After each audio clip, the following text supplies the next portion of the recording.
আমি আপনাদেরকে আজকে 15টা পয়েন্ট বলবো ইনশাআল্লাহ, বেশি বড় বড় করে না, জাস্ট সংক্ষিপ্ত করে 15টা পয়েন্ট। এই পয়েন্টগুলো আমাদেরকে রমাজানের আগেই নিজের মাথায় ঢুকাইতে হবে, পাক্কা নিয়াত করতে হবে। আল্লাহ পাক যেন আমাকেও তৌফিক দেন, আপনাদের সবাইকে তৌফিক দান করেন।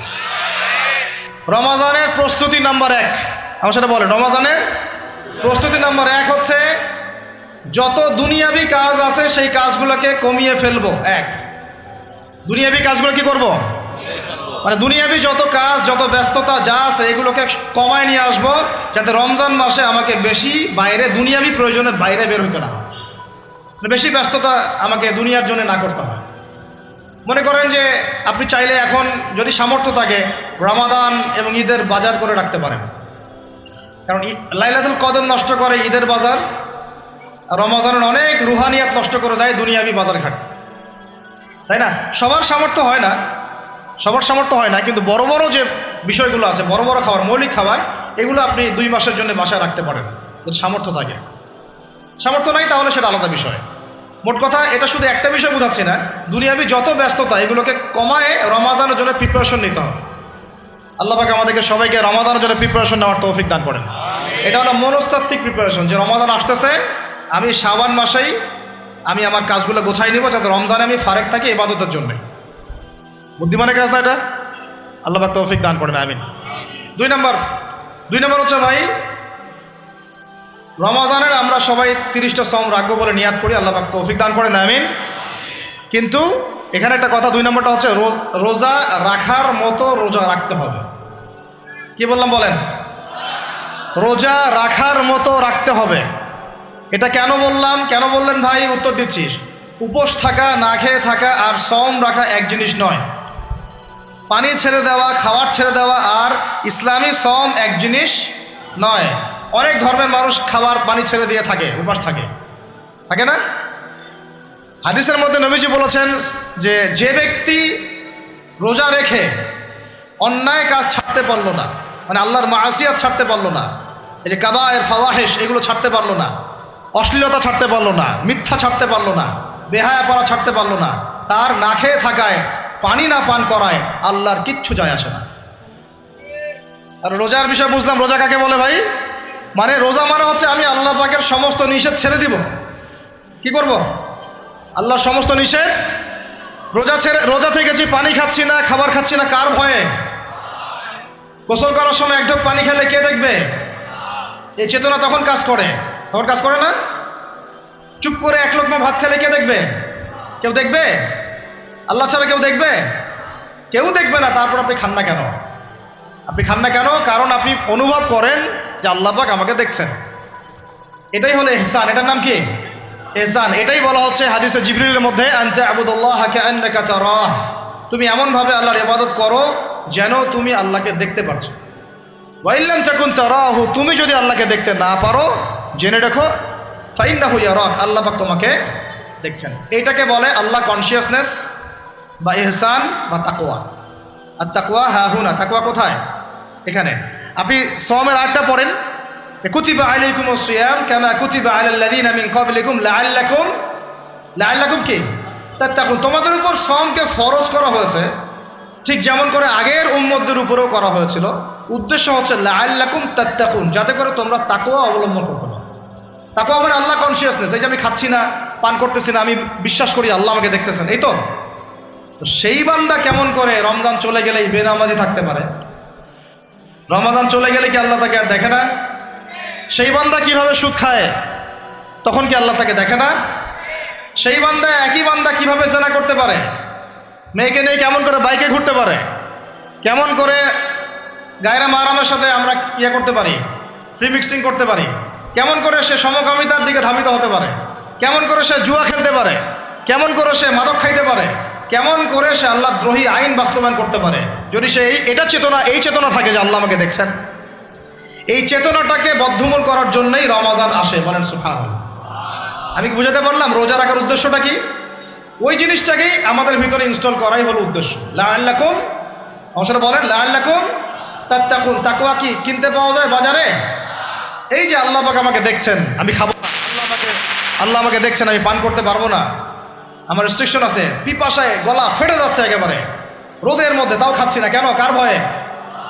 ওইটাই জীবনের সব ক্ষেত্রে বাস্তবায়ন করার জন্যই রমজান আসে।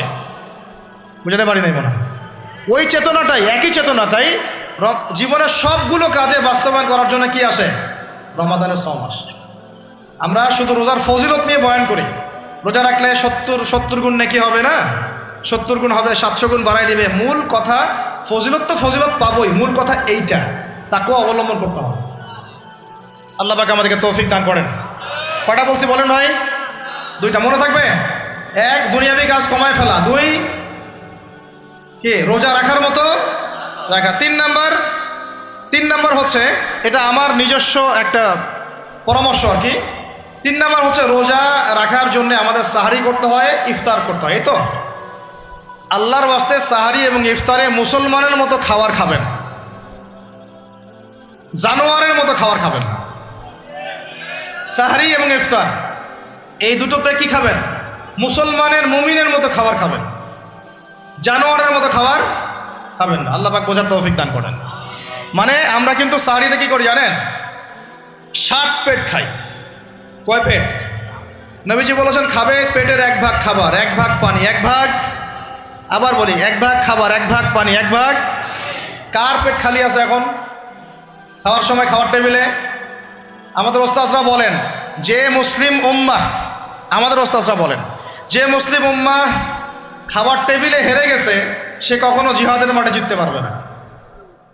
বুঝতে পারেন নাই? বুঝতে পারলাম না মনে হয়।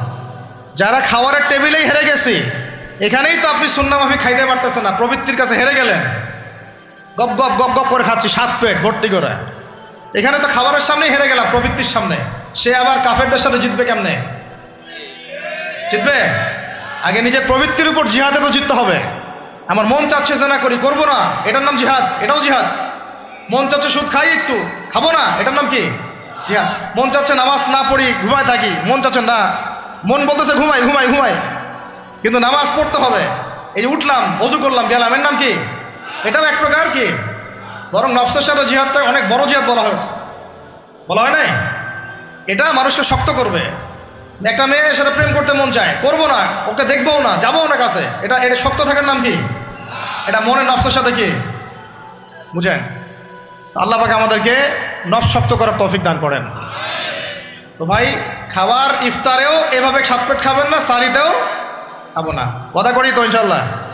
শোনেন, পরিমিত খাবেন, পুষ্টিকর খাবার খাবেন, পরিমিত খাবেন কিন্তু পুষ্টিকর খাবার খাবেন, তাহলে যথেষ্ট হবে ইনশাল্লাহ। আর এখনকার যে খাবার, এদের বেশিরভাগই ভেজাল। যত বেশি খাবো তত দ্রুত অসুস্থ হব।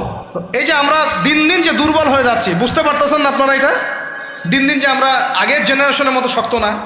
আমাদের দাদারা, তার দাদারা যেরকম স্ট্রং ছিলেন, আমাদের ইয়াংরাও কিন্তু অত স্ট্রং না। একটা ইয়াং ছেলেকে আপনি এখন 50 বছরের একজন মুরব্বীর সাথে পাঞ্জা লাগায় দেন, পারবে না, ওই চাচাই জিতবে। এটার কারণ হচ্ছে ভেজাল খাবার, ভেজাল পরিবেশ, ভেজাল সব কিছু। আমরা যা খাচ্ছি বেশিরভাগই বিষ। আর আল্লাহর কসম, এগুলো মনিটর করার দায়িত্ব সরকারের, এগুলো মনিটর করার দায়িত্ব প্রশাসনের। এদেরকে মোবাইল কোর্টের আওতায় নিয়ে এসে একদম 1 বছরের জন্য ঢুকাইতে ভিতরে।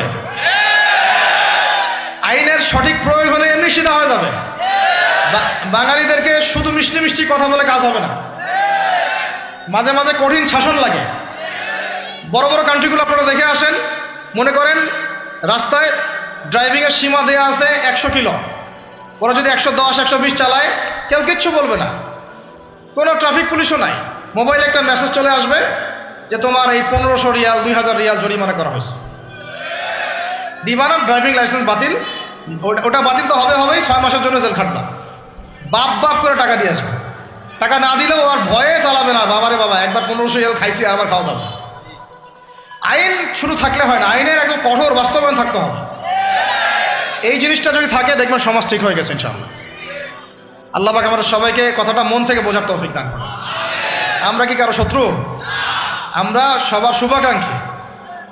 যদি এই জিনিসটা শক্তভাবে বাস্তবায়ন করা যায়, দেখবেন খাবারের ভেজাল এমনি বন্ধ হয়ে গেছে। মানুষকে মেরে ফেলতেছে খাবার দিয়ে, আর 3 দিনের বাসি তেল দিয়ে রান্না করছে, বললো একদম টাটকা রান্না, খেয়ে ফেলে। এই যে কোলেস্টেরল বেড়ে গেল, ক্যান্সার হচ্ছে। গরু ইঞ্জেকশন দিয়ে ফুলায় ফাবায় মোটা তাজা করে ফেলা যায়, করে নাই? কি অবস্থা মানুষের বুদ্ধি! চালের মধ্যে এটা মিশাচ্ছে, ডালের মধ্যে ওইটা মিশাচ্ছে, পানির মধ্যে কি মিশাই দিচ্ছে, ড্রেনের পানি বলতেছে মিনারেল ওয়াটার। হ্যাঁ, ডাব খাবেন, ডাবের পানি আগে ইঞ্জেকশন দিয়ে বের করে ফেলাইছে, আগে খাই ফেলছে, অল্প একটু বাকি আছে, ওটার দাম হাঁকাচ্ছে 150 টাকা। নিচ থেকে উপর পর্যন্ত আমাদের সমাজে খালি প্রতারণার প্রতারণা চলতেছে। এই কারণে আমাদের উপর থেকে আল্লাহর রহমত দিন দিন উঠে যাচ্ছে। আমাদেরকে সতর্ক হওয়া উচিত, আমাদেরকে সৎ হওয়া উচিত। সৎ হইতে পয়সা লাগে না, সৎ হইতে পয়সা লাগে। সবাই যার যার জায়গা থেকে ভালো হয়ে যায়, কিচ্ছু করা লাগবে না ইনশাল্লাহ। আপনি মাদক খায়েন না, কেউ জোর করে মাদক খাওয়াবে? আপনি নিজে সুদ খায়েন না, কেউ জোর করে সুদ খাওয়াবে? এখানে কেউ মাদকের দোকান দিল, আমরা খাই না, ও দোকান নিয়ে চলতে পারবে না? টামটোপলা বাঁধে চলে যাবে, কি করবে? চাইতে বাধ্য সে। আমরা খাইলে সে ব্যবসা করবে। আল্লাহর ওয়াস্তে আমরা কোনো রকম প্রতারণার কাছেও যাব না, হারামের কাছেও যাব না, এবং অন্যকে আমরা প্রতারিত করবো না ইনশাআল্লাহ। বাজার মার্কেটে একটা অনেক জটিল বিষয়। রমজান মাস আসলেই দেখবেন দাম বাড়া শুরু হয়েছে।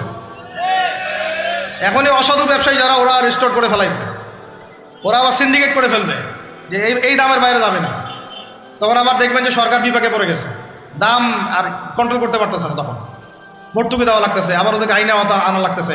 মানে আমরা নিজেরাই ঠিক নাই। কারা ঠিক নাই? আমরা নিজেরাই ঠিক নাই। এই কারণেই তো আমরা মানে আমাদের সমাজের উপর থেকে আল্লাহ পাকের রহমত বরকতটা উঠে যাচ্ছে দিন দিন। আপনি দেখে নিয়েন, যে পণ্যের দাম এখন 200 টাকা, রমজান মাস আসলে দেখবেন 250 টাকা 300 টাকা বাড়াই দিচ্ছে।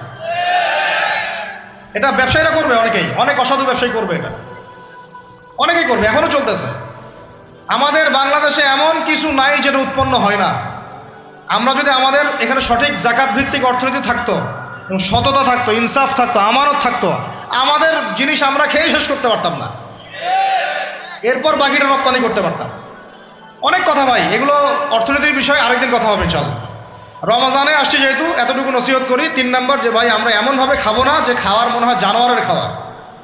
ঠিক আছে ভাই, পুষ্টিকর খাবার খাবো, কিন্তু পরিমাণে কম। কম বলতে কি একবারে কম না, আপনার প্রয়োজন অনুযায়ী 3 ভাগ করে, 1 ভাগ খাবার, 1 ভাগ পানি, 1 ভাগ ফাঁকা, সুন্নাহ অনুযায়ী। আল্লাহ পাক তৌফিক দান করেন, আমিন। 4 নাম্বার হচ্ছে রমাদান মাস মানেই কোরআন। রমাদান মাস মানে কি? এই রমজানে আমরা সবাই বেশি থেকে বেশি কোরআন তেলাওয়াত করবো ইনশাআল্লাহ।